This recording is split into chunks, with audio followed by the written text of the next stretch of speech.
మీకు ఎన్టీఆర్‌కి ఆ సన్నిహిత్యము చానా ఫ్రెండ్లీగా ఉండేది అని చెప్పి మేము వినడమే తప్ప రాజకీయాల్లో అలాంటి మనిషిని మనం చూడలేము. చదువుకున్నోడికి టికెట్ ఇచ్చాడు. అంబేద్కర్ ఆశయాలకు అనుగుణంగా పనిచేసిన వ్యక్తి ఎవరంటే ఎన్టీ రామారావు. ఆస్పిరెంట్స్ ఉన్నారో వీళ్ళందరినీ పిలిచాడు ఆయన, మాట్లాడిపిస్తున్నాడు. ఒకరోజు నా టర్న్ వచ్చి మైక్ పట్టుకున్నాను. పేదోడి బతుకు ఎట్లా ఉంది అంటే, పూటకు గతి లేని వాళ్ళు, ఆయన నా భుజం మీద శబాష్ అని. 40 ఏళ్లలో ఏం మారింది ఒక సీఎంకి? ఒక సాధారణమైన మనిషి కలవాలంటే ఎందుకంత కష్టం? నా నాయకులలో పవిత్రత లేదు. కాక మొన్న విజయ్ ప్రపంచమే నివ్వరపోయే విధంగా ఆయన గెలిచినాడు. లార్జెస్ట్ కమ్యూనిటీ తెలంగాణలో దాదాపు 70 లక్షల ఓటర్లు అంటారు. వాళ్ళ మాదిగా కలిపి 70 లక్షలు. ఒట్టి మాదిగలే 70 లక్షలు. ఒకడు బట్టి విక్రమార్క, దాసరికం, మాల ముసుగులో వాళ్ళు బతుకున్నారు. అసలు మాలలో నెగ్లెక్ట్, ఏడ తప్పు జరుగుతుంది? మనసులోనే తప్పు జరుగుతుంది. ఆయన అయ్యో మాదిగలకు అన్యాయం జరిగిందని ఒక్క మాట అనలేకపోయా. రాబోయే కాలంలో అన్యాయం జరగకుండా ఉండటానికే ఈ మాదిగ మహాశక్తి అని ఇండిపెండెంట్ పార్టీగా పెడతారా? ఇంకా టైం ఉంది కదా. ఆ యువకులందరికీ నేను విజ్ఞప్తి చేస్తున్నా, బిడ్డలందరికీ సమయం లేదు మిత్రమా. దళిత నాయకుల గురించి వచ్చినప్పుడు వాళ్ళకి నిజంగానే పవర్ కారిడార్లో డెసిషన్ మేకింగ్ ప్లేసెస్ ఇస్తారా? ఏ బానిసలే, అధికారం ఉన్న బానిసలు, కారులో పోయే బానిసలు అంతే. మోడీ పైన మీ ఒపీనియన్ ఏంటి? నాకు మంచి లేదు చేయలేదండి ఆ మోడీ మీద.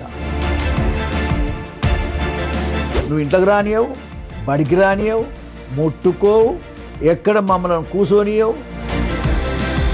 వాళ్ళు ఇంకా మతాన్ని ఎక్కువ ప్రోత్సహిస్తున్నారు అని చెప్పి బయట టాక్ నడుస్తుంది. తమ్ముడు దేవుడు లేడనే వాడు ఓడు ఉండడయా. అది మితిమీరి దెబ్బగొట్టే విధంగా ఉండరాదు.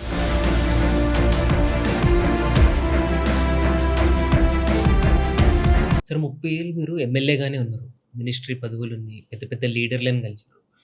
మీకు ఎన్టీఆర్‌కి ఆ సన్నిహిత్వము చాలా ఫ్రెండ్లీగా ఉండేది అని చెప్పి మేము వినడమే తప్ప పర్సనల్‌గా మేము చూసింది ఏంటంటే అప్పటికి నేను ఇంకా పుట్టలేదు. అసలు ఎన్టీఆర్ గారి వ్యక్తిత్వం ఏంది? మీరు పర్సనల్‌గా ఇంకెక్కువ క్లోజ్ ఉన్నారు కాబట్టి మాకు కొంచెం చెప్పండి సార్, మీ రిలేషన్‌షిప్ ఎన్టీఆర్ గారి గురించి కూడా. అది వాస్తవంగా చెప్పాలంటే రాజకీయాల్లో అలాంటి మనిషిని మనం చూడలేం. అటువంటి వ్యక్తిత్వం ఉన్న మహనీయుణ్ణి మనం చూడలేము. ఎన్టీఆర్ లాంటి వ్యక్తిత్వం ఉన్న మహనీయుణ్ణి మనం చూడలేము. విషయం ఏమిటంటే, ఆయన రాజకీయాల్లోకి వచ్చిందే వ్యవస్థను మార్చాలని.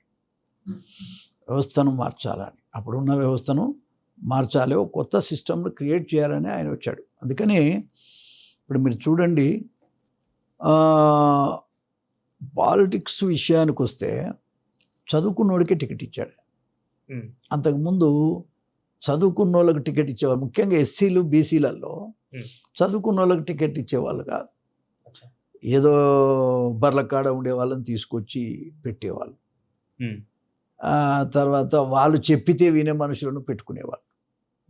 అగ్రవర్ణాల వాళ్ళు చెప్పితే వినే మనుషులను పెట్టుకునేవాళ్ళు. కానీ స్వతంత్రంగా అసెంబ్లీ కానీ బయట కానీ యాక్ట్ చేయగలిగి మాట్లాడగలిగినటువంటి మహనీయులను తీసుకొచ్చిన వ్యక్తి మరి ఎన్టీ రామారావు గారు. అంబేద్కర్ ఆశయాలకు అనుగుణంగా పనిచేసిన వ్యక్తి ఎవరంటే ఎన్టీ రామారావు గారు. ఇప్పుడు ఉదాహరణకు మీరు చూడొచ్చు, నేనే ఉన్నా రాజకీయాల్లో. నేను ఒక్కరోజు ఆయన పార్టీ డిక్లేర్ చేసినాక నేను వెళ్ళాను. వెళితే ఆయన ఒకరోజు అందరిని, ఎవరెవరైతే ఆస్పిరెంట్స్ ఉన్నారో వీళ్ళందరినీ పిలిచాడు ఆయన. పిలిచి మాట్లాడిపిస్తున్నాడు స్టూడియోలో, మన ముషిరాబాద్ స్టూడియోలో. మాట్లాడిపిస్తుంటే వేలాది మంది జనం, అసలు కిక్కిర్చిన జనం మధ్యలో ఈ ఆస్పిరెంట్స్ ఎవరైతే ఉన్నారో వాళ్ళతో మాట్లాడిస్తున్నాడు ఆయన. మాట్లాడిస్తుంటే ఒకరోజు నా టర్న్ వచ్చింది. వస్తే ఆయన అందరినీ పిలుస్తున్నాడు, 5 నిమిషాలు టైం ఇస్తున్నాడు. ఆయన బెల్ కొట్టంగానే బంద్ అయిపోవాలి. అట్లా ఆయనకు ఎదురు మాట్లాడేవాడే లేడు కాబట్టి బెల్ కొట్టంగానే బంద్ చేయాలి. అందులో ఆయన ముందు మాట్లాడాలంటే అందరికి భయం. Hmm. ఇక నా టర్న్ వస్తే నేను రండి తమ్ముడు మాట్లాడండి అన్నాడు. ఆయన ఉద్దేశం ఏంటంటే వ్యక్తి ఎలాంటి వాడు, హావభావాలు ఏంటి, వాళ్ళకున్న ఆలోచన విధానం ఏమిటి తెలుసుకోవడం కోసం ఆయన ఆ కార్యక్రమం పెట్టాడు. Hmm. సరే నన్ను పిలిస్తే నేను వెళ్ళి మైక్ పట్టుకున్నాను. మరి 5 నిమిషాలు ఏం మాట్లాడాలి కాబట్టి Hmm. ఏం మాట్లాడాలి అనే దాని మీద కొంత ఉంటుంది కదా. మనం Discuss స్టూడెంట్నే కాబట్టి Hmm.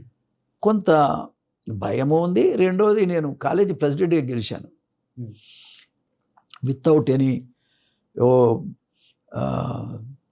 ఏ రకమైన అంటే ఒక 10 రూపాయలు కూడా నా చేతిలో లేని టైంలో గెలిచాను నేను. ఓకే. అటువంటి వ్యక్తిగా మరి నేను వెళ్ళి పూటకు గతి లేని వాళ్ళు తాటాకుల గుడిసెల్లో సూర్యచంద్ర బింబాలు తాండవమాడుచునుండ గట్టిగాను గాలి వస్తే ఒక్కాకు నిలువదాయి. అంటే పేదోడి బతుకు ఎట్లా ఉంది అంటే తాటాకుల గుడిసెలాగా ఉంది. తాటాకుల గుడిసెలు ఏముంటుంది, ఎండొస్తే ఎండొస్తుంది లోపలికి, Hmm. వర్షం వస్తే మురికి గుంట అవుతుంది, అది వాన వస్తుంది లోపలికి. ఈ పేద వర్గాల జీవితాలు ఇట్లున్నాయి సార్. కాబట్టి మీలాంటి వాళ్ళు రాజకీయాలకు రావాల్సినటువంటి అవసరం ఉంది, Hmm. ఈ రాష్ట్రాన్ని మరి ఏలవలసిన అవసరం ఉంది అనేటువంటి మాట నేను చెప్పాను. చెప్పిన తర్వాత నేను ఎప్పుడైతే ఈ ఈ పాట పాడానో ఆయన పులకరించిపోయింది అసలు. యాక్చువల్గా Hmm. పేదవాడి జీవితం ఎట్లా ఉందనేది 4 మాటల్లో అది మనం చెప్పగలిగాము. అది మన అభ్యుదయవాదులు యూనివర్సిటీలో పాడినటువంటి పాటలో ఒక భాగం. అయితే వెంటనే ఆయన నేను 20 నిమిషాలు మాట్లాడినా నన్ను వద్దంటలేడు. Hmm. వెంటనే కంటిన్యూ చేస్తూ ఉన్నా, వ్యవస్థ గురించి చెప్తా ఉన్నా. రాజకీయాల్లో పదవులు ఎవరు అనుభవిస్తున్నారు, రాజకీయాల్లో ఎవరిని ఎంకరేజ్ చేస్తున్నారు, ఎవరు పరిపాలిస్తున్నారు, ఏం జరుగుతుంది అనేటువంటి విషయాలు నేను చెప్తూ వెళ్ళా. Hmm. ఆయన చాలా సంతోషపడి మరి 20 మినిట్స్ అయినా నన్ను బెల్ కొట్టలేదు. ఇక నేనే అక్కడికి ముగించి ఆయన నా భుజం మీద శబాష్ అని కొట్టినాడు. కొట్టి మరుసటి రోజు రమ్మన్నాడు. మరుసటి రోజు వెళ్ళాను. నువ్వే మా క్యాండిడేటు, నువ్వు పోటీ చేయాలి ఆలేరు నుంచి అని చెప్పేసి ఆయన చెప్పడం, వెంటనే ఆ మెంబర్షిప్ బుక్స్ ఎవరైతే పోటీ చేయాలనుకుంటున్నారో, పోటీ చేసేవాళ్ళు ఉన్నారో వాళ్ళకే ఆ మెంబర్షిప్ పుస్తకాలు కూడా ఇస్తుండే అప్పట్లో. ఆలేరు ఎందుకు సార్? ఆలేరు అది రిజర్వ్డ్ కాన్స్టిట్యున్సీ, మా ఏరియా, నేను పుట్టిన ఏరియా.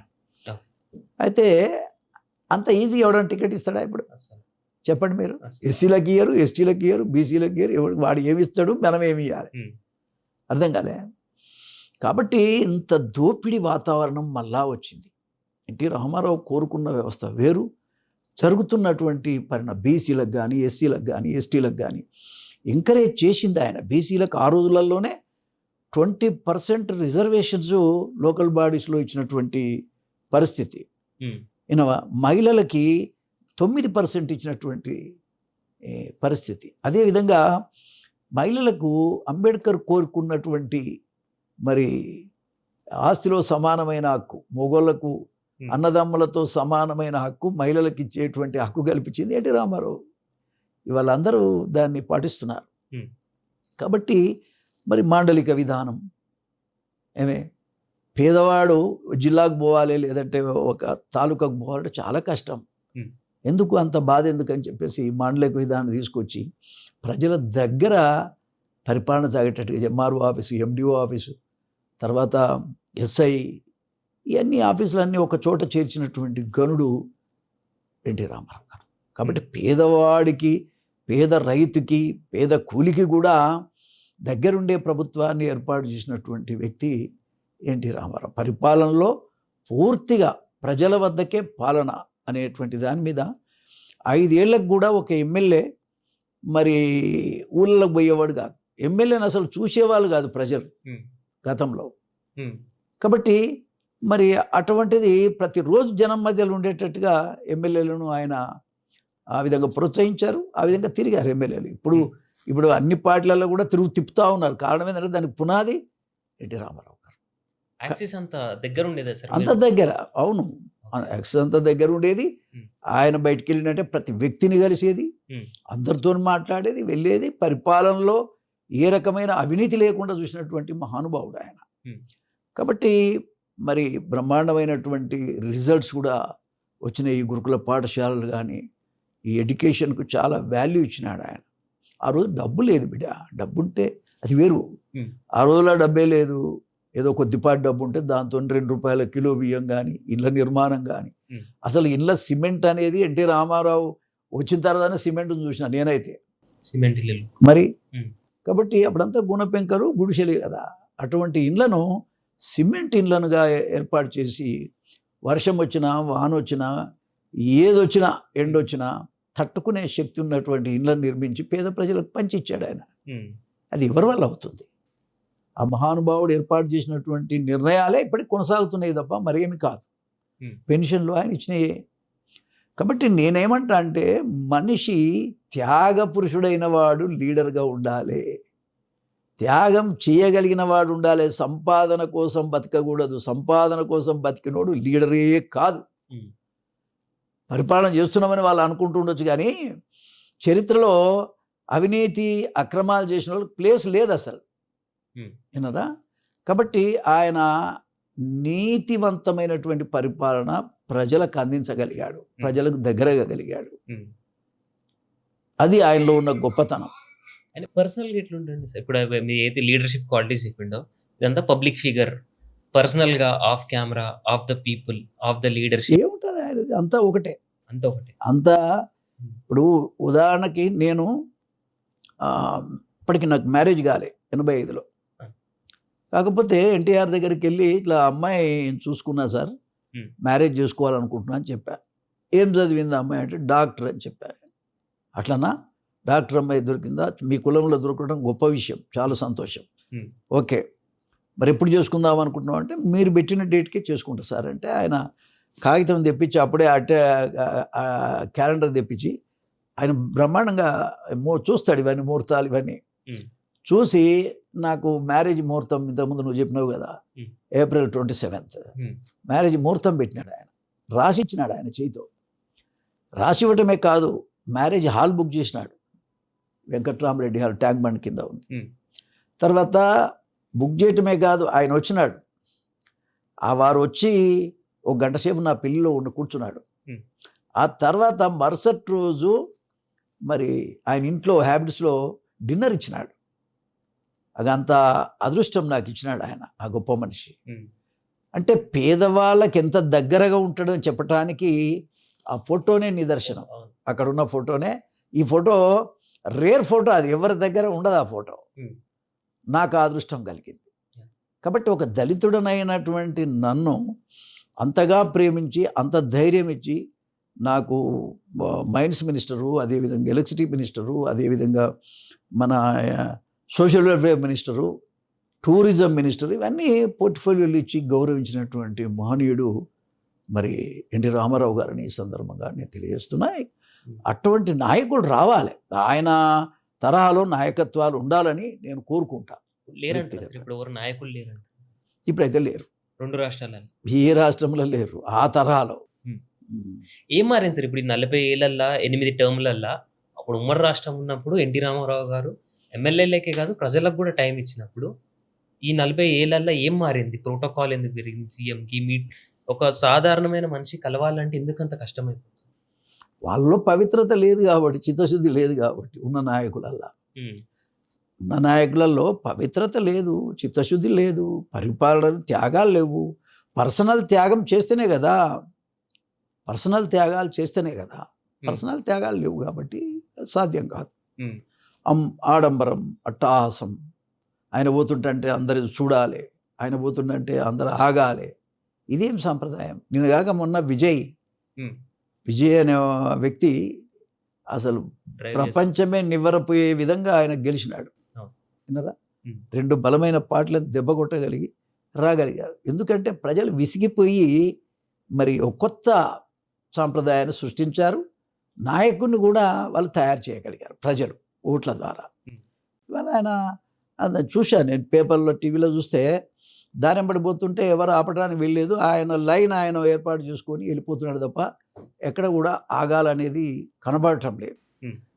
సంతోషం. అంటే మార్పు అనేది జరగాల, నాయకులు తీసుకురావాలి. ఇప్పుడు దాని గురించి సార్, సింగిల్ లార్జెస్ట్ కమ్యూనిటీ తెలంగాణలో దాదాపు 70 లక్షల ఓటర్లు అంటారు, మాదిగా కలిపి 70 లక్షలు అంటున్నారు. లేదు లేదు, ఒట్టి మాదిగలే 70 లక్షలు, మాదిగలే 70 లక్షలు. మేము అట్లా కాన్స్టిట్యున్సీకి వేసుకుంటే 50,000 పైచిల్లుకి వస్తుంది. 50,000 ఒక దగ్గర 60,000 ఉండొచ్చు, యావరేజ్గా 50,000 ఉన్నారు. కాబట్టి 50,000 ఒక దిక్కేసుకుంటే ఎంత ఘనమైన మార్పు వస్తుందో ఒకసారి అర్థం చేసుకోవాలి. కాబట్టి 70 లక్షలు ఉన్నటువంటి మాదిగలు తలొంచి బతకాల్సి వస్తుంది. అంటరాని వాడై కూర్చుంటున్నాడు, ఎవడు లెక్క చేయటం లేదు. లెక్క చేయాలంటే అధికారంలోకి రావాలి, లెక్క చేయాలంటే అధికారంలోకి రావాలి, అధికార పీఠం మీద ఉండాలి. పేదోడు అధికార పీఠం మీద ఉంటే ఎట్లా ఉంటుందో ఇవాళ మన తమిళనాడు సీఎంఏ సాక్ష్యం. కాబట్టి ఇవాళ మనకి పేదవాడికి రాజ్యం ఇవ్వాలి, ప్రజలు కూడా కోరుకోవాలి. పేదవాడికి రాజ్యం ఇస్తే ఖచ్చితంగా పరిపాలనలో మార్పు వస్తుంది, ఈ తినేదంతా తగ్గుద్ది. వ్యక్తిగతంగా 1,000 కోట్ల రూపాయలు సంపాదిస్తున్నారని పేరు వస్తుంది తప్ప పలానా వ్యక్తి మంచోడని పేరు రావటం లేదు. ఇది చాలా బాధాకరమైన విషయం. కాబట్టి నాకే ఇప్పుడు 70 సంవత్సరాలు వచ్చింది, నేను అన్ని గవర్నమెంట్ను చూస్తూ వస్తున్నా. నేను కూడా 30 సంవత్సరాలు ఎమ్మెల్యేగా ఉన్నా, నేను కూడా పరిపాలనలో భాగస్వామిగా బతికినా. కానీ మార్పు వస్తుందేమో అనుకుంటే ఆగిపోయింది. కాబట్టి ఆ మార్పు తీసుకురావాలంటే ఇక మరే మార్గం లేదు. ముఖ్యంగా మా కులాన్ని తొక్కేస్తున్నాం. మా కులంలో మా రిజర్వేషన్లో వచ్చినటువంటి కులాలలో ఒక భాగమైనటువంటి మరి మాల అనాలా అనొద్దా అంటే వాళ్ళను కూడా మాల వాళ్ళు కాదు. వాళ్ళు ఒకడు బట్టి విక్రమార్క ఈజ్ ఏది దాసరి కమ్యూనిటీ. నాకు తెలిసి ఈ రాష్ట్రం అంతా కొడితే కూడా 500 మంది ఉండరు వాళ్ళు. కానీ మాల కింద మాల ముసుగులో వాళ్ళు బతున్నారు. అసలు మాలోలను నెగ్లెక్ట్ చేస్తున్నారు ఈ 70 ఏళ్ళ నుంచి కూడా. ఈ మన వివేక్ వెంకటస్వామి వివేక్ తండ్రి కూడా ఆయన ఎవరికి న్యాయం చేసినటువంటి సందర్భాలు ఎక్కడ లేవు. కానీ ఆయన 1,000 కోట్ల రూపాయలు గవర్నమెంటు సొమ్మును ఆయన కబ్జా పెట్టి చేసుకోగలిగాడు. ఇవాళ 1,000 కోట్లు నిన్న చూశాను ఇక్కడ ఆస్తిపరులలో జి వెంకటస్వామి కొడుకు వివేక్ 7,000 కోట్లని రాశారు. 7,000 కోట్లు కాదు, ఆయన 10,000 కానీ అంతకు మించే ఆయన ఆస్తిలు ఉండటానికి అవకాశం ఉంది. సంపాదించుకున్నారు. కానీ జనం కోసం త్యాగం చేసింది ఎక్కడుంది? లేదు కదా. నేను కూడా 30 ఏళ్ళు ఎమ్మెల్యే చేశాను. ఒకసారి చూడండి, అసలు పొలిటికల్ క్యారెక్టర్ అంటే ఎట్లుండాలనో చూపెట్టడానికే ఒక నీతివంతమైనటువంటి పరిపాలన ఒక నియోజకవర్గంలోనే అందించగలిగాను. విన్నరా? ఒక దళితుడు అంటే ఎట్లుండాలనే? దళితుడు అంటే అంబేద్కర్ కోరినటువంటి ఆలోచనల విధానానికి దగ్గరగా ఉండాలి. కనీసం మొత్తానికి ఉండకపోయినా దగ్గరగానే ఉండాలి. అది లేదు. ఇవాళ బట్టి విక్రమార్క ఆస్తులేని నిన్న మంత్రి అయినాక 2 సంవత్సరాల్లో కొన్ని 100 కోట్ల రూపాయలు సంపాదించినట్టు ప్రజనం చెప్పుకుంటున్నారు. నేను చెప్పాల్సిన అవసరం లేదు. చాలా బాధాకరం. పెద్ద కోటగోడలో విలాసవంతమైనటువంటి బంగ్లాలో ఉండి ఆయన ఏం పరిపాలన చేస్తున్నాడు? ఆయన ఇంట్లోకి చెప్పులు తోడుకొని పోవద్దు, ఆయన ఇంట్లోకి ఇదేంటి సెల్ ఫోన్ తీసుకొని పోవద్దు, ఆయన పర్మిషన్ లేకుండా ఎవరికి రావద్దు. ఏం పెద్ద పీకుడుగా ఆడినా నేను అంటున్నా.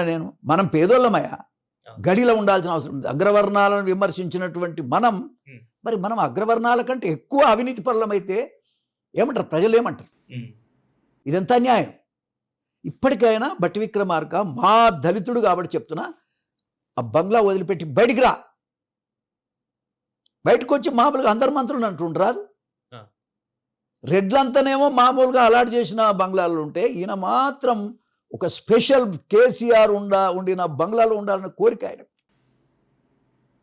ఆయనకు ధోతి, ఒక పంచ, ఒక కథ, ఆయన దర్పమే వేరుంది, ఎవరికి లేదు.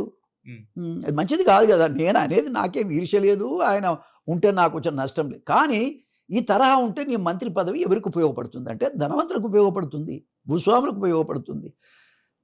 కమ్యూనిటీ హాల్స్ కట్టినటువంటి దళిత వర్గాల సంబంధించినటువంటి కమ్యూనిటీ హాల్స్ బిల్లులు కూడా ఇవ్వటం లేదు ఆయన. ఇక్కడ మన ఏంది ఆ, బండరావిరాల ఉమ్, బండరావిరాల అనే ఒక విలేజ్ ఉంది ఇక్కడ రంగారెడ్డి జిల్లాలో. ఉమ్, బండరావిరాల్లో 135 ఎకరాల భూమి మాదిగలకు ఇచ్చారు. ఓకే. మాదిగలకు ఇచ్చి అప్పుడు పనికి మాలిన భూమి అని ఇచ్చారు. ఉమ్. ఇప్పుడు టెక్నాలజీ పెరిగింది కాబట్టి పనికొచ్చే భూమి అయినప్పుడు దాన్ని లాగేసుకున్నది గవర్నమెంట్. బీఆర్ఎస్ వాళ్ళు ఇచ్చారు అప్పుడు. ఎవరో ఇచ్చిండ్రు, ఎవరిస్తే ఏమున్నది, అచ్చా. అది లాగేసుకున్నారు. ఉమ్. మరి అది లాగేసుకొని 100 కోట్లు సంపాదిస్తున్నారు. నేను మొన్న పోయి ఆడ చూసి వచ్చా అదంతా. ఉమ్. ఇది ఎంతవరకు కరెక్ట్? ఇది దీనికి 10 కోట్ల రూపాయలు ఆస్తి నష్టం కింద ఇచ్చారు, ఉమ్. అంటే మంజూరు చేశారు. 2 ఏళ్ళు అయింది బట్టి విక్రమార్క ఎస్సీ డిప్యూటీ సీఎం. మంజూరు చేయాలన్నా వద్దా? ఉమ్. ఆ లోకల్ ఎమ్మెల్యేకి ఫోన్ చేస్తే ఏమంటాడు, బట్టి విక్రమార్కను మేము కలిశాము, 2-3 సార్లు కలిశాము, ఆయన మాకు డబ్బు ఇస్తలేడని ఆ ఎమ్మెల్యే చెప్తాడు, రంగారెడ్డి. ఉమ్.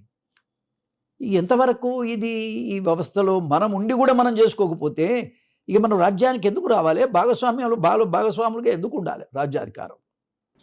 ఏడ తప్పు జరుగుతుందంటారా? మనసులోనే తప్పు జరుగుతుంది ఆయన. మనిషిగా బతకటం లేదు, సిగ్గు మారిన బతుకు బతున్నారు. ఉమ్. దళితులలో కూడా దళితుల కోసం పనిచేస్తాం అనుకోవడం లేదు వాళ్ళు. అట్టాసం, ఆడంబరం, అగ్రవర్ణాలతో మేము తక్కువ కాదు అనే విధంగా బతుకుతున్నారు వాళ్ళు, వాళ్ళ కొరకు, వాళ్ళ కుటుంబాల వరకు. రిజర్వేషన్లో కూడా 3 మాకు రావాల్సిన వాటాలో 3 ఏమో వివేక్ కుటుంబం తీసుకుంది, ఉమ్. 2 అన్నదమ్ములు కొడుకు ఎంపీ. ఇక్కడనేమో బట్టి విక్రమార్క అన్న లాక్కొని పోయినారు. మాకు రావాల్సిన, మాదిగలకు రావాల్సిన వాటాని వాళ్ళు లాక్కపోయినారు. వాళ్ళు బలవంతులు. ఢిల్లీలో వాళ్ళు పైరవి చేసుకున్నారు, ఢిల్లీలో డబ్బులు ఇచ్చుకొని తెచ్చుకుంటున్నారు. ఉమ్.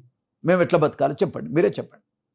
కాబట్టి ఈ పరిస్థితులలో ఒక్కసారి రాజకీయ నాయకులంతా ఆలోచన చేసుకోవాల్సిన అవసరం ఉంది. అందుకే నేను మమ్మల్ని మాదిగలకు రావాల్సిన వాటా 3 పార్లమెంట్ సీట్లు ఉంటే ఒక్క సీటు కూడా మాకు అలాట్ కాలేదు, ఇవ్వలేదు.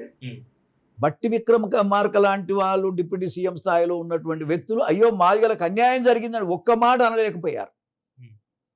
వినరా? దళితులందరికీ కూడా నువ్వు డిప్యూటీ సీఎం అంటే అందరికీ కదా, కనీసం మాదిగోళ్ళ దాంట్లో జరిగే అన్యాయాన్ని కూడా నువ్వు చెప్పలేకపోయావు. కాబట్టి మా జాతికి దిక్కు లేదనే దాని మీదనే ఇవాళ నేను మాదిగ మహాశక్తి కార్యక్రమాన్ని ఏర్పాటు చేశాను. ఇవాళ అన్ని జిల్లాలు తిరుగుతున్నాను.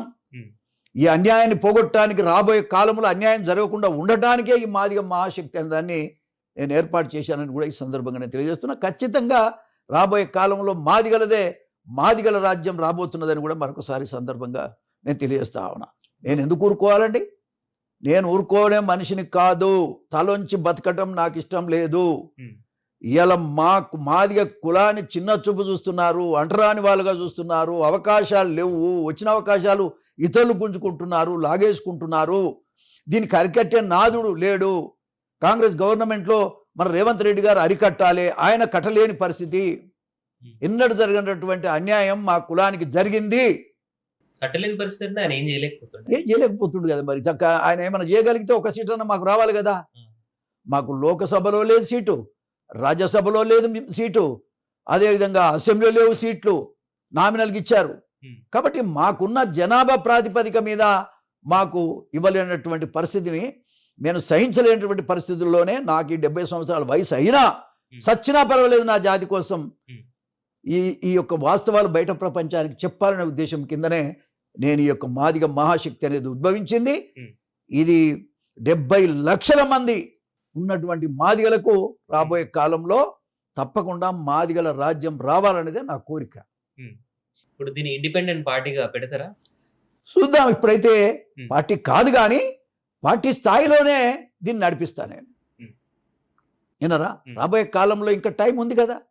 ఒకవేళ సరి చేసుకున్నాయనుకో ప్రభుత్వాలు మంచిదే, సరి చేసుకోకపోతే మా పైట్లో మేము ఉంటాం కదా. ఉన్నప్పుడు అది ఎటైనా దారి తీయవచ్చు.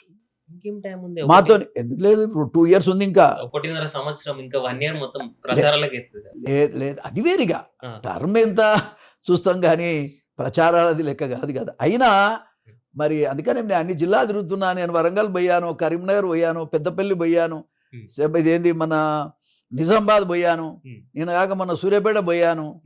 ఇట్లా అన్ని జిల్లాలు తిరుగుతూ వస్తున్న బ్రహ్మాండమైన నా జాతి అంతా లేచి ఈనాడు యువకులు మరియు పెద్ద ఎత్తున మరి వచ్చి మద్దతు చెప్తా ఉన్నారు, స్పందిస్తున్నారు. స్పందిస్తున్నారు, మద్దతు చెప్తున్నారు. ఉమ్. మేమంతా ఉన్నాం సార్, మీరు ముందుకు పదండి అనే మాట చెప్తున్నారు. నేను కూడా యువకులందరికీ నేను విజ్ఞప్తి చేస్తున్నా, బిడ్డలందరికీ, రాబోయే తరానికి, రండి మనం అంతా కదులుదాం, మన రాజ్యం తెచ్చుకుందాం.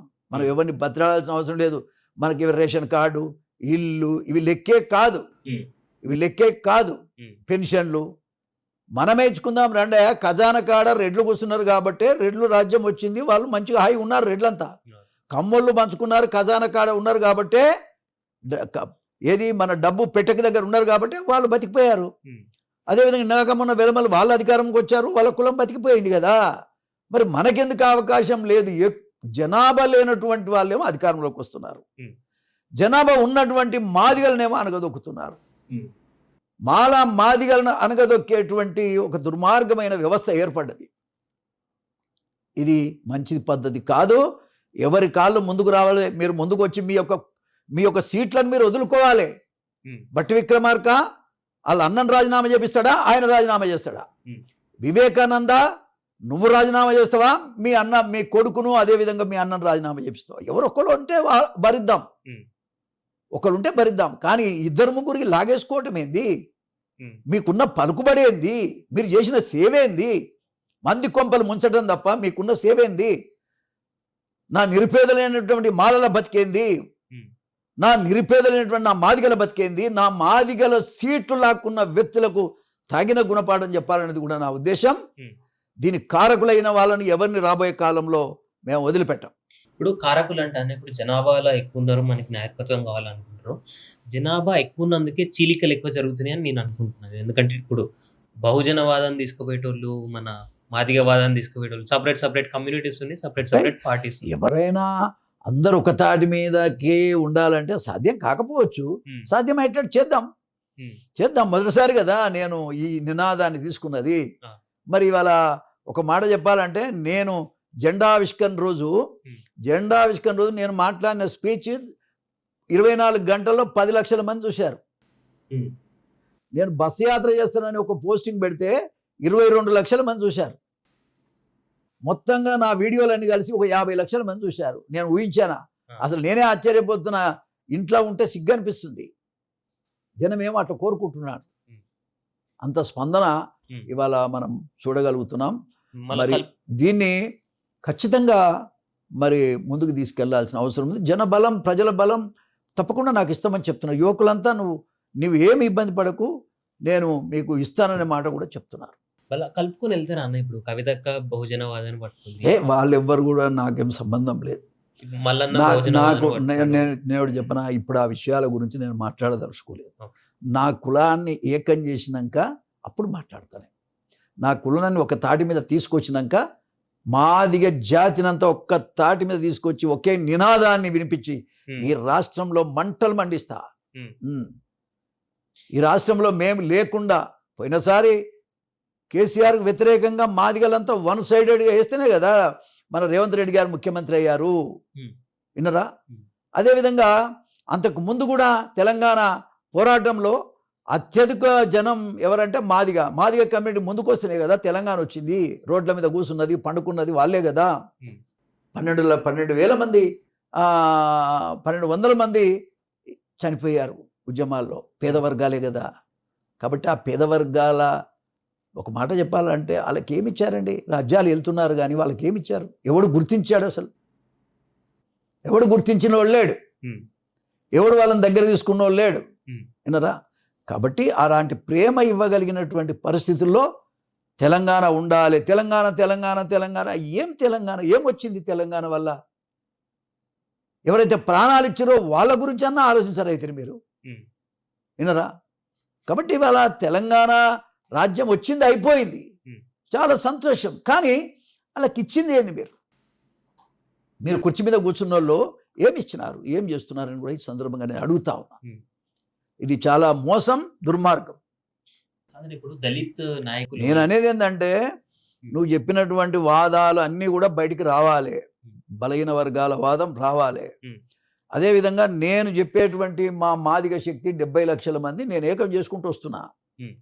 అన్ని వర్గాల వాళ్ళు కూడా ఆ విధంగా చేసుకురావాలి. చేసుకొచ్చి అందరం కూడగలిగితే మనం అందరం ఒక తాడి మీదకి రాగలిగితే అది వేరే విషయం. కానీ నా వరకైతే నా 70 లక్షల మందిని ఏకం చేయటం నా యొక్క ఆలోచన విధానం. మా కులాన్ని ఎవడు ప్రేమిస్తాడో వాడితో జతగట్టడానికి కూడా మాకు అభ్యంతరం లేదు. అది మాకున్న ఆలోచన. కానీ ఇప్పుడు దళిత్ నాయకుల గురించి వచ్చినప్పుడు వాళ్ళకి నిజంగానే పవర్ కారిడార్లో డెసిషన్ మేకింగ్ ప్లేసెస్ ఇస్తారా? ఇప్పుడున్న దళిత్ లీడర్స్నే చూసుకుంటే వాళ్ళు నిజంగా డెసిషన్ మేకర్సా, లేకపోతే అక్కడ వచ్చి చీరలకు ఏ బానిసలే, అధికారం ఉన్న బానిసలు అట్లా అధికార పార్టీ మన కార్లో పోయే బానిసలు అంతే. కార్లో పోని బానిసలు, కార్లో పోయే బానిసలు వీళ్ళు అట్లా. కానీ మన ఆన్ గ్రౌండ్ రియాలిటీగా చూసుకున్నా కూడా ఎస్సీ ఎస్టీ రిజర్వ్డ్ కాన్స్టిట్యున్సీస్ కూడా వేరే క్యాస్ట్ వాళ్ళ డామినెన్స్ ఎక్కువ ఉంటుంది. వీళ్ళే వేరే క్యాస్ట్ వాళ్ళకు కూడా వేస్తారు అక్కడ. అదే ఎన్టీ రామారావు చేసింది. అందుకే ఎన్టీ రామారావు ఏం చేసిందంటే చదువుకున్నోడికి ఇచ్చారు. ఇండిపెండెంట్గా యాక్ట్ చేయగలిగే గుణం ఉంటుందని చదువుకున్నోడికి టికెట్ ఇచ్చిండు ఒక ఎన్టీ రామారావు గారు. కానీ ఇప్పుడు మనలో చదువుకున్నా కూడా ఇండిపెండెంట్గా యాక్ట్ చేయలేనటువంటి బాధ, అది కూడా ఒక బాధ ఉంది. ఇప్పుడు ఎవరు కూడా ఏ పటేల్ దగ్గరనో ఎవరి దగ్గరనో ఉండే పరిస్థితులు, కొద్దిమంది మాత్రమే కొంత ఇండిపెండెంట్గా ప్రవర్తిస్తారు తప్ప అందరూ కూడా చాలా వరకు అయితే బానిసలుగానే ఉన్నారనేటువంటిది మనలో చెప్తున్న విషయం.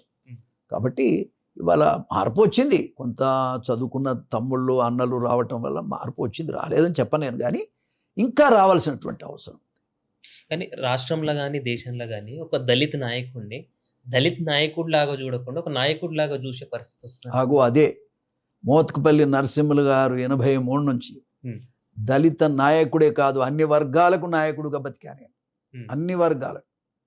ఇప్పుడు మాల సోదరుడు అనుకో, మాల సోదరులని చుండూరు అంటే గుంటూరు జిల్లాలోని చుండూరులో ఒక 20 మంది అనుకుంటాను, 20 మందిని ఊచకోత కోసి మరి మూటలు కట్టి కాలువలలో వేశారు. అటువంటి పరిస్థితుల్లో అసెంబ్లీలో గొంతెత్తి మాట్లాడింది మోత్కుపల్లి నరసింహులే. 7 రోజులు ఆమరణ నిరాహార దీక్ష చేసింది కూడా మోత్కుపల్లి నరసింహులే. ఈ రాష్ట్రం అంతా తిరిగింది, యుద్ధం చేసింది కూడా మోత్కుపల్లి నరసింహులే. చివరికి మన పివి నరసింహారావు గారు నంద్యాల నుంచి పోటీ చేశాడు. ఆ టైంలో పోటీ చేస్తే ప్రొటెస్ట్ కంటెస్ట్ కింద పోటీ చేసింది కూడా నేనే. వాళ్ళు చనిపోయింది మాలోళ్ళు, పోరాటం చేసింది మాదిగ బిడ్డ మోత్కుపల్లి నరసింహుడు. నాకేం లేదు, కానీ పూర్తిగా నా మాల సోదరులు కూడా మమ్మల్ని గురించి ఆలోచించలేని పరిస్థితి ఉంటే ఎంత బాధాకరం. అందరం ఐకమత్యంగా ఉండి చేయాలి కదా. మొత్తం సీట్లన్నీ వాళ్లకు, డబ్బులన్నీ వాళ్లకు, బతుకంత వాళ్లకు. మా జాతి ఏమో బానిసలుగా బతికేటువంటి పరిస్థితి, బిచ్చగాళ్ళను తయారు చేసే ప్రయత్నంలో ఉన్నారు. దాన్ని దెబ్బగొట్టాలంటే మాదిగా మా శక్తి పోరాటం చేయాల్సిందే, పోరాటం చేసి తీరుతాం. కానీ అన్న, ఇప్పుడుకి మీకు ఎన్టీఆర్ గారికి మధ్యలో జరిగిన పర్సనల్ విషయము ఇప్పటిదాకా మీరు ఎక్కడ ఎవరికి ఏం చెప్పలేదు, అట్లాంటిది ఏమైనా ఉందా అని? ఆయన నాకు తండ్రి లాంటి వాడండి. నేను ఆయన గురించి ఏ ఒక్క విషయంలో కూడా ఆయన తప్పు చేయలేదు, నేను చెప్పలేను.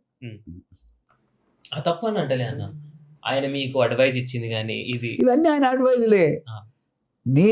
నీతి గల నాయకుడిగా ఈ వర్గాల నుంచి ఎదగాలి, నీ భార్య ఉద్యోగం చేస్తుంది, నువ్వు రాజకీయాల చేయని కావాలి, నేనున్నా నీకని చెప్పిన ధైర్యం ఇచ్చినటువంటి మహానాయకుడు ఆయనే. దాన్ని బట్టే కదా నీతిపరమైనటువంటి పరిపాలన ఆలేరు నియోజకవర్గంలో కొన్ని వందలు వేల ఎకరాల భూములు పంచిన నేను. అర్థమైందా?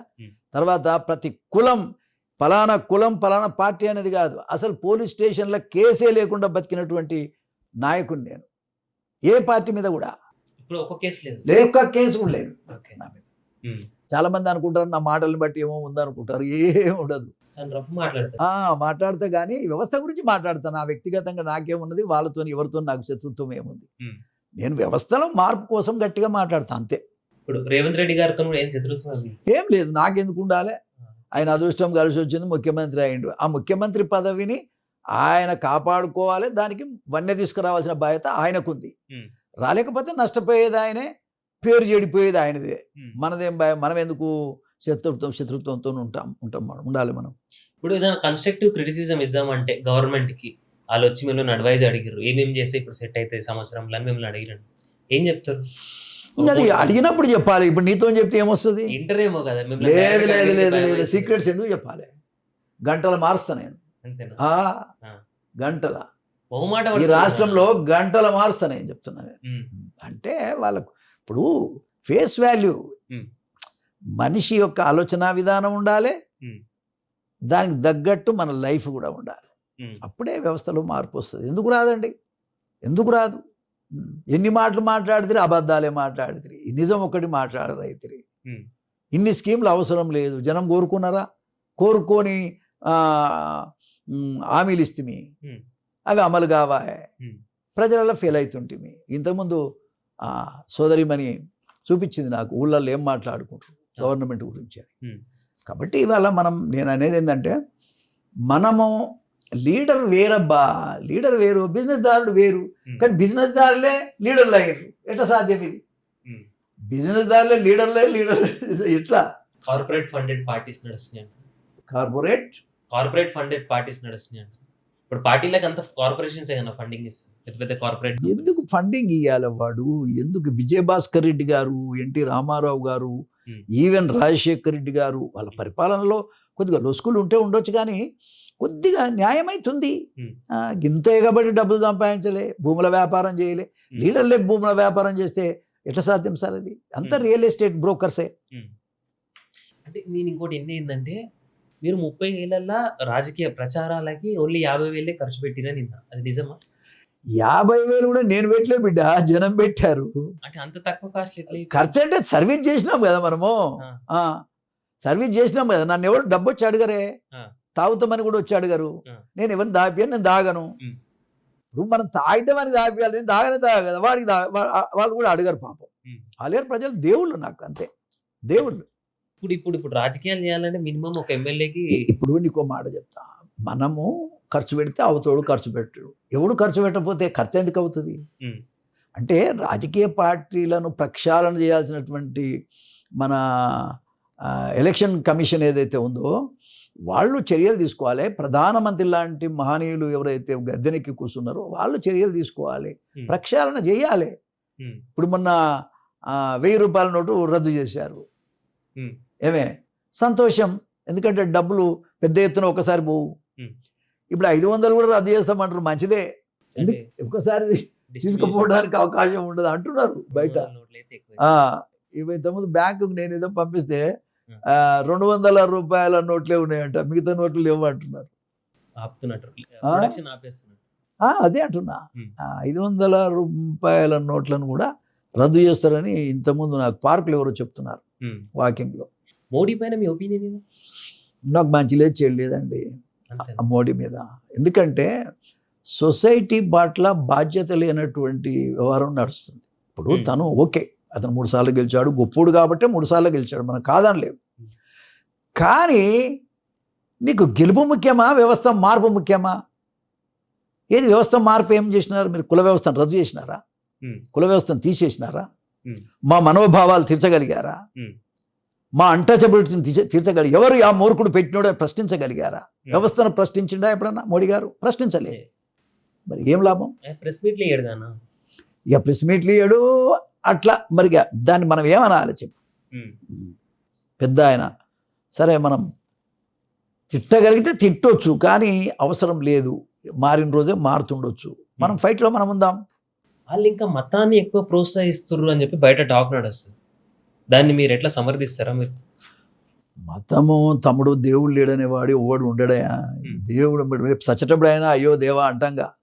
కాబట్టి దేవుడు ఉన్నాడు, దేవుడు లేడని ఎవరు చెప్తారు? కానీ అది మితిమీరి ప్రజా అవసరాలకు భిన్నంగా దెబ్బగొట్టే విధంగా ఉండరాదు. అర్థం కాలే? ఎవరు మానసికంగా ఎట్లా ఉంటే అట్లా ఉండొచ్చు అనేది కాన్స్టిట్యూషన్ కానీ అంబేద్కర్ గారు కానీ అప్పుడున్నటువంటి రాజకీయ పార్టీలు కూడా అన్నీ యాక్సెప్ట్ చేసినటువంటి రాజ్యాంగం. దాని ప్రకారంగానన్నా నడవాలి కదా. ఏమే ఇప్పుడు నువ్వు ఇంట్లోకి రానియవు, బడికి రానియవు, ముట్టుకోవు, ఎక్కడ మమ్మల్ని కూర్చోనియవు, అరుగు మీద కూర్చోనియవు, పీట మీద కూడా మా పీట మీద మేము కూర్చున్నా కూడా తప్పే. అటువంటి పరిస్థితుల్లో నుంచి ఎవడికి దోచిన పార్టీలో వాడు ఎవడు గౌరవిస్తే అక్కడ వెళ్ళిండొచ్చు. దాన్ని పెద్ద నేరంగా చూడొద్దు కదా మనం చూడొద్దు. కాకపోతే అట్లా పోకుండా చూడు, నువ్వు ప్రేమించు, దగ్గర తీసుకో, అలా బాధ ఏందో అర్థం చేసుకో, మంచిగా చేస్తే అయిపోయా. ఎవరు మాత్రం నువ్వు మంచిగా చూస్తుంటే బయట పార్టీలకు ఎందుకు పోతారు? అసలు పోవాల్సిన అవసరం ఏముంది? ఇప్పుడు నేటి యువతకి, ఇప్పుడు మీకు 30 years ఎక్స్పీరియన్స్ ఎమ్మెల్యేగా యువతకి ఏం మెసేజ్ ఇస్తారు చెప్పేసి? యువతకు నేను ఒకటే విజ్ఞప్తి చేసేది ఏంటంటే, మనము పెత్తందారులు, భూస్వాములు, బడా వ్యాపారులు తాగిపిచ్చి, మరి రోజు ఎందుకు తాగిపోయారు? ఎన్నికలప్పుడే ఎందుకు తాగిపిస్తారు? మత్తులో పెట్టి మనతో ఓట్లు వేయించుకొని వాళ్ళు గద్దెనెక్కి వేలు వందల కోట్లు సంపాదిస్తున్నారు. అవకాశం ఇవ్వద్దు. వాని దగ్గర తాగొద్దు, వాని దగ్గర తినొద్దు. ఒకవేళ తిన్నా ఓటు వానికి ఇవ్వద్దు. డబ్బు పంచినోనికి ఓటు వేయకుండా ఉంటే మనం చాలా బతికిపోతాం. ముఖ్యంగా మా మాదిగ బిడ్డలకైతే నేను విజ్ఞప్తి చేస్తున్నా, ఈ ఉద్యమం ఏదైతే మనం మాదిగ మహాశక్తి ద్వారా టేకప్ చేశామో ఇది ముందుకు పోవాల్సినటువంటి అవసరం. మీ దయ, మీ యొక్క శక్తిని అంతా కూడా దీనికోసం వినియోగించాల్సినటువంటి అవసరం ఉంది. నాకు ఇవ్వాల్సిన అవసరం, నేను ముసలోడిని, నాకు 70 సంవత్సరాలు వచ్చినాయి.